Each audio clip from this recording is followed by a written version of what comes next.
logremos un estado de desarrollo tecnológico en el cual, por ejemplo, podamos darle los destinos de nuestras naciones a una inteligencia artificial, una regulación basada en el ser humano debería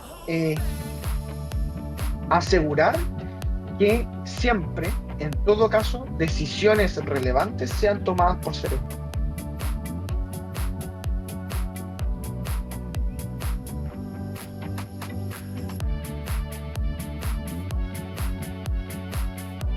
Yo diría que el estado actual de Latinoamérica, pensando que es un mercado relativamente nuevo en términos de inteligencia artificial y donde la capacidad del mercado es menor que, por ejemplo, en Estados Unidos, en la Unión Europea o en China, el nivel de regulación que actualmente hay en general en Latinoamérica no es específico respecto de inteligencia artificial, sino que se utilizan categorías que son jurídicas tradicionales para ir regulando distintos temas.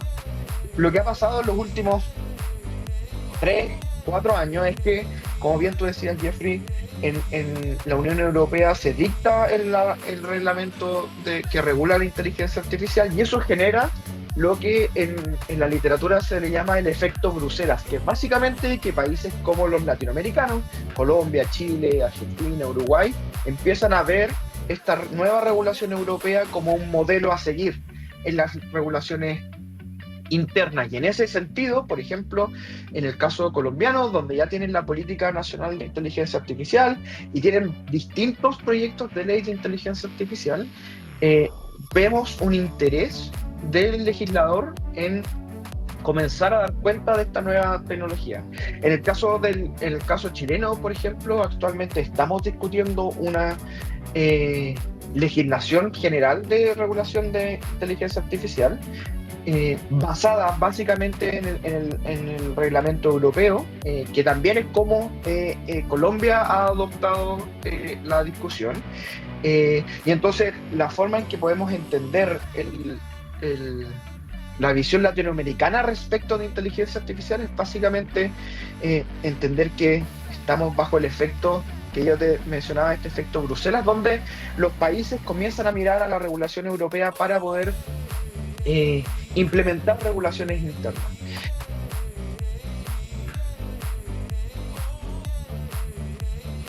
Yo diría que lo esencial es que cualquier proyecto que tenga pretensiones de generalidad, ¿verdad? De que funcione como una regulación que permita dar cuenta de todo el proceso que está involucrado en los sistemas de inteligencia artificial, debería incorporar normas, regulación respecto de todo el ciclo de vida de la inteligencia artificial. Y con eso me refiero a desde el momento en que se comienza a investigar, podría ser en una institución privada, en una universidad o incluso desde el Estado, desde que se comienza a investigar la posibilidad de generar algoritmos que permitan la creación de sistemas de inteligencia artificial, hasta cómo nos deshacemos de todo el hardware, todos los cables que necesitaba esa inteligencia artificial o del sistema mismo.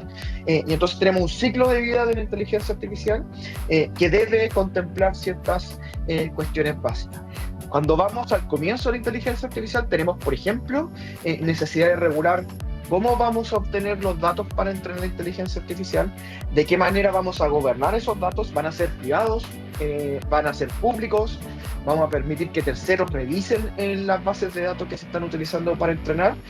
A todo eso le llamamos gobernanza de datos en el entrenamiento. Entonces debería haber un apartado de gobernanza de datos. Luego, en el proceso de entrenamiento es esencial que se regulen mecanismos que eviten, por ejemplo, la replicación de sesgos a través de inteligencia artificial. Recordemos que los sistemas son entrenados con datos recopilados por humanos y nosotros, los humanos, tenemos sesgos incorporados, que pueden ser sesgos de género, raciales, socioeconómicos, o sesgos incluso que son ocultos y que nosotros no sabemos que están incorporados en las bases de datos. Y lo importante es que la regulación intente de alguna manera evitar que esos sesgos presentes en nosotros seres humanos se repliquen en la inteligencia artificial. Luego también tenemos preguntas respecto de qué tipo de decisiones pueden tomarse con sistemas de inteligencia artificial. Tenemos todo un ámbito también regulatorio, por ejemplo, si es que el Estado puede tomar decisiones automatizadas con estos sistemas, o si privados pueden tomar decisiones automatizadas. Acá me imagino que en Colombia también, pero acá en Chile las instituciones bancarias, por ejemplo, otorgan créditos hipotecarios a sus usuarios atendiendo a una serie de factores. Entonces puede surgir la pregunta: ¿podemos entregar esa decisión directamente a la inteligencia artificial o debe involucrarse un ser humano en esa decisión? Ese es otro aspecto de regulación. Y finalmente, ¿de qué manera nos deshacemos o terminamos el proceso de utilización de la inteligencia artificial cuando, por ejemplo, una empresa ya no quiere seguir contando con esa tecnología? Formas de dejar de utilizar que sean lo más ecológicas posible. Recordemos que durante todo el proceso hay impacto medioambiental, y entonces la mayoría de las regulaciones, incluso las regulaciones que propone la UNESCO, tienen el aspecto del ecosistema, del cuidado del ecosistema dentro de su centro. Y en todas, o en la gran mayoría de estas recomendaciones de Naciones Unidas sobre cómo deberían ser las regulaciones de inteligencia artificial, además de incluir todos estos pasos, está la idea de que se debe incorporar una visión de derechos humanos durante todo el ciclo de vida de la inteligencia artificial.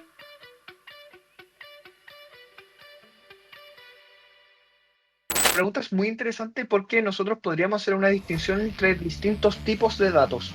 ¿Okay?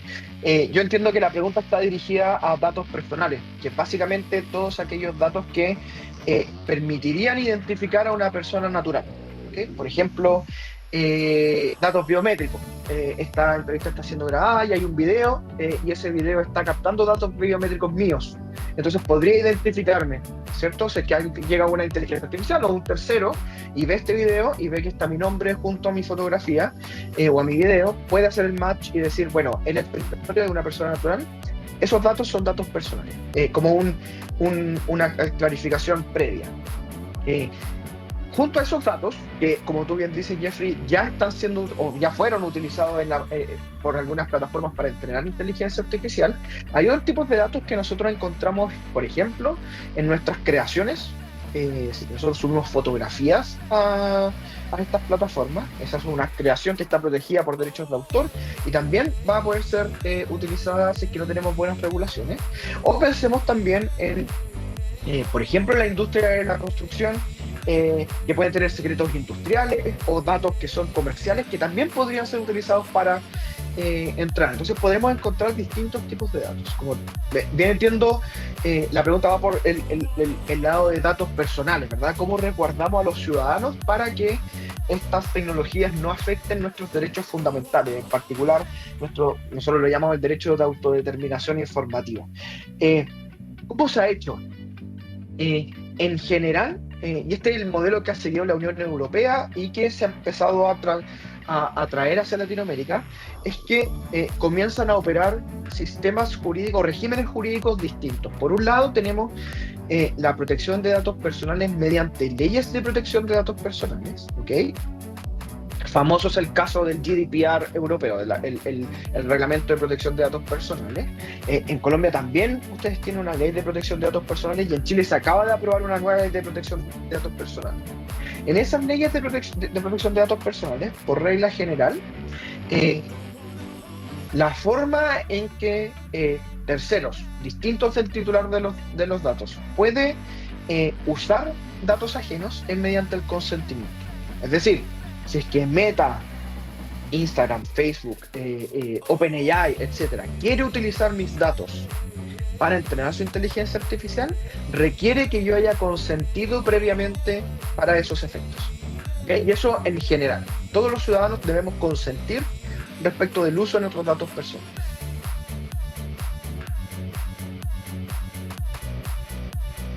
¿Cuál es el problema? Sobre todo en el caso de las redes sociales a las que tú hacías mención, es que nosotros cuando entramos a estas plataformas, uno de los requisitos que se nos imponen para poder acceder a tener una cuenta es que nosotros firmemos términos y condiciones, ¿verdad?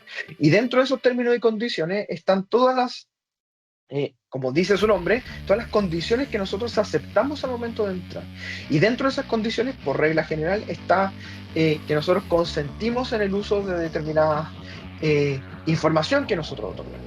En Europa, por ejemplo, lo que ocurrió fue que, producto de la aparición de esta inteligencia artificial y del problema que generaba eh, respecto a los derechos sobre sus datos personales de los usuarios, se obligó a las plataformas digitales, Meta principalmente, a enviar mensajes a los ciudadanos europeos avisando que habían cambiado sus términos y condiciones para efectos de entrenamiento de inteligencia artificial, y se le permitió a los usuarios consentir o no respecto de esa utilización. ¿Okay? Puesto que yo voy a hablar del caso chileno, en el caso colombiano puede que sea distinto, no he revisado si es que ha ocurrido algo similar en Colombia, pero en el caso chileno, como nosotros no teníamos una ley moderna de protección de datos personales, la actualización de esos términos y condiciones fue automática. Entonces, no se le preguntó a los usuarios si es que había consentimiento o no para el uso. Tú hacías una pregunta, un comentario muy interesante que tiene que ver con la retroactividad, ¿verdad? Nosotros, estos datos ya están en Internet, ya están siendo utilizados. ¿De qué manera podemos protegernos una vez que ya han sido utilizados? Y el mecanismo regulatorio que se ha encontrado para estos efectos es, primero, incorporar en las leyes de inteligencia artificial obligaciones de transparencia. ¿Ok? Obligar a quienes entrenan a la inteligencia artificial a proporcionar al público, o no necesariamente al público general, pero al menos a las agencias reguladoras, cuáles son las bases de datos con las cuales están entrenando sus sistemas. Entonces, esa agencia o el público, si es que acaso se le da acceso, va a poder solicitar información respecto a si se está entrenando inteligencia artificial con datos de la ciudadanía.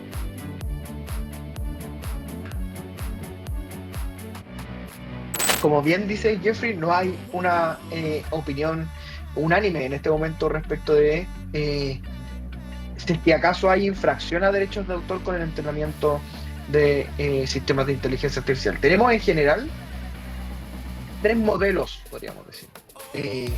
El modelo europeo, que se basa en este reglamento europeo de inteligencia artificial, donde básicamente lo que hicieron ellos fue incorporar dos excepciones al derecho de autor que permiten a determinadas personas jurídicas y naturales entrenar sistemas de inteligencia artificial con obras protegidas por derecho de autor sin necesidad de obtener autorización. ¿Okay? Entonces ellos lo que hicieron fue reconocer la necesidad de la utilización de estas obras, incluir dos excepciones nuevas en sus ordenamientos jurídicos, que básicamente lo que hacen es permitir a instituciones de investigación e instituciones culturales el entrenamiento de sistemas de inteligencia artificial con obras protegidas, y imponen una obligación de transparencia para ver si es que efectivamente son solo aquellas instituciones las que están utilizando las excepciones o no. ¿Okay? Ese es un primer sistema, inclusión de excepciones particulares para entrenamiento de inteligencia artificial, asumiendo que esa excepción es necesaria. ¿Okay? Un segundo sistema, al que hacías referencia tú, que es el sistema norteamericano o estadounidense, donde ellos tienen un sistema que nosotros le llamamos Fair Use, donde básicamente es una excepción general de uso de obras protegidas por el derecho de autor en el caso de que se cumplan una serie de requisitos. Las compañías han estado entrenando asumiendo que su uso es transformativo, esa es la causal que ellos escriben. Ellos dicen, nosotros tomamos datos y eso lo transformamos en una obra nueva, por tanto nuestro uso es transformativo, y entonces es fair use, y entonces está permitido. Las compañías editoriales, como tú bien decías, están diciendo esto no es fair use, esto es infracción, y por tanto están comenzando a demandar. Hemos tenido sentencias que han afirmado la legitimidad del entrenamiento y otras que han dicho no es transformativo y por tanto hay infracciones. Esto va a terminar, creo yo, saldándose a nivel de Corte Suprema, y van a tener que señalar un criterio jurisprudencial que determine cuándo estamos ante entrenamiento legítimo y cuándo estamos ante entrenamiento que requiere una licencia previa. ¿Ok?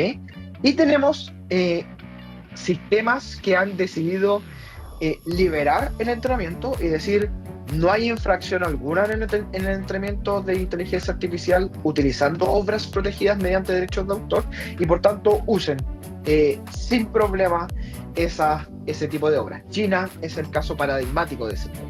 Entonces tenemos esos tres modelos de cómo eh, las distintas jurisdicciones han ido adoptando medidas para permitir o no el entrenamiento con obras protegidas por derechos de autor.